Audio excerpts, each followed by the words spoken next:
What's up, sharks? This is Mr. O back again with the next version of Flip Notes. This is going to be the first of waves. There's going to be several wave ones. They're all going to be pretty short except for this one. This one will take a little bit of time. This one I'm giving you 2 days for homework. But in your composition notebook, this will be page number 16. This is going to be wave key vocabulary. So let's get into it. Before we get any further, we have to get what the general definition of waves is. And by scientific definition, you need to know that waves transfer energy or disturbance, the same thing, not matter, from one place to another. Now, we just got done with matter. So now the waves will transfer the energy through matter, not the matter from A to B, but the energy from A to B. And we'll get further into how they do that and the ways they do that and special versions of that. So that's the definition for wave. Moving on to the next word is medium. No, I'm not talking about the shirt size between a small and a large. I am talking about what matter waves travel through. Mediums are matter. So we learn matter first, and then the whole matter unit becomes the medium for some types of waves. So if we talk about medium, we immediately talk about matter. It's kind of easy to remember with the M and the M. So let's get into the next thing. Now, it gets a little confusing. So in your notes, you're going to have 2 types of waves, and then you're going to have 2 types of wave movements. We're going to start with the 2 types of waves. So first, you have a mechanical wave. So remember, this is one of the 2 types. For example, we have humans. We have 2 types, male and female. Okay. And then these waves transfer energy through matter. So mechanical waves need matter. Without matter, they wouldn't work. So the next thing would be they need a medium. So the big parts for this is knowing it's a type of a wave, knowing that they transfer the energy through matter and that they need that matter. Without that matter, a mechanical wave cannot work. However, the other type of wave can work with or without matter, which makes it special. So this is what makes them different. And yes, you'll be asked to compare the 2 types of waves. The next type is known as the electromagnetic, excuse me, or the EM wave. Either one is fine. It's the other of the types of matter, or types, I shouldn't say types of matter, I should say types of waves. And the second thing is waves that transfer energy through a field or empty space. If you look at the word electromagnetic, it actually has 2 different fields it runs through, an electric field and a magnetic field. In 4th grade, you did an electromagnetic experiment when you were doing magnetism, and you built with nails and D batteries, and you made the nails get charged through the D batteries. That was electromagnetic as well, and this is similar to that. And this does not need a medium, but it can use one. For example, like sunlight is an electromagnetic wave. It travels through space, which there's no matter, but once it hits our atmosphere, the light doesn't stop. It continues going through our sky and into our bodies and gives us sunburns. So waves, electromagnetic waves, can or cannot use one. So that makes them special. And there's 7 types of them. Radio, microwave, infrared, visible light, ultraviolet, X-ray, gamma. I'll get into more of that later, but that actually comes back later in the unit, so I'll get into more of that later. Now remember, there's 2 types of waves. Now there's 2 types of wave movements.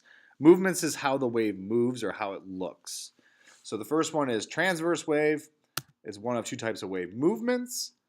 This wave movement travels perpendicular to the direction of the wave, and it can be both mechanical and EM. So this could be either one of the types.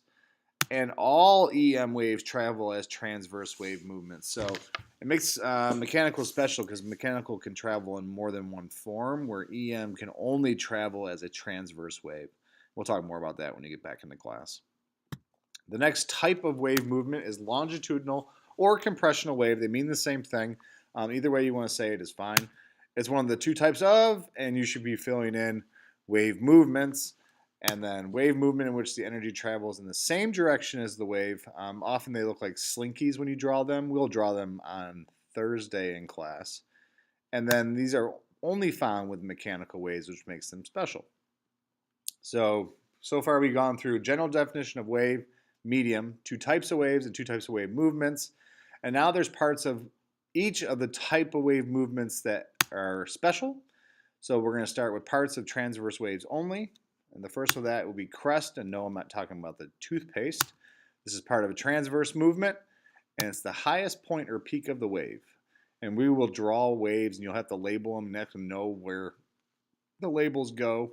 So the opposite of the crest is the trough. Remember, this is part of a transverse wave movement, and it's the lowest part, or the valley of the wave. So those two parts are special to transverse waves only. And now the next two parts are special to compressional or longitudinal waves only. Obviously, the word compression would be in compressional waves, so it's part of longitudinal waves only. And this is the part of the wave that is compressed or closer together. Obviously, science is pretty systematic when they name things, so compression being compressed, well, ironically, is true. This is also known as the amplitude in this type of wave. And the last one for being rare is rarefaction, and this is the part of the compressional wave or longitudinal wave as well. And then this is a part that is stretched out or extended or expanded out. This is a lot easier to see when we draw them, and we're going to draw them in class, and you'll see what I'm talking about then. And this actually shows the release of energy. So that will show, the compression shows where the energy is bottled up, and then when the energy is released, you'll see that in the rarefaction part. And then there's parts found in both longitudinal and transverse waves, meaning they're common in both or found in both. Amplitude are found in both. With transverse, it's the distance from the resting line to either the crest or the trough. And then longitudinal, it's the measurement of one full compression. And we'll show that when we draw the diagrams. If you still have questions about that, I'll explain more of that. Amplitude is all about power, though. So when you talk about amplitude, how much power a wave has or how much energy it has. And then wavelength is found in both of them. They're just found a little bit differently. In a transverse, it's from one crest to the next crest or one trough to the next trough. Once again, we'll show that when we draw it. In longitudinal, it's a measurement of one compression and one rarefaction together, meaning one full set. Obviously, it's a length of the wave, and you can use a lot of wavelengths to help you with a lot of different things. We'll talk a lot about when we get into sound. And then frequency is the number of wavelengths that pass a given point over a given period of time. So obviously, if a wave's happening fast, it'd be more frequent. If it's not happening as fast, it'd be less frequent. And frequency and wavelength are directly related, and that means this. As one goes up, the other one goes down, and then so high frequency means short wavelength, and then low frequency equals long wavelength because it would take longer. And then these are used for both transverse and longitudinal. I know it's a lot of vocab words, talked a lot, but good to have them down. We'll draw the things, but have any questions you have for me when we get back to class, these will be due in 2 days on Friday.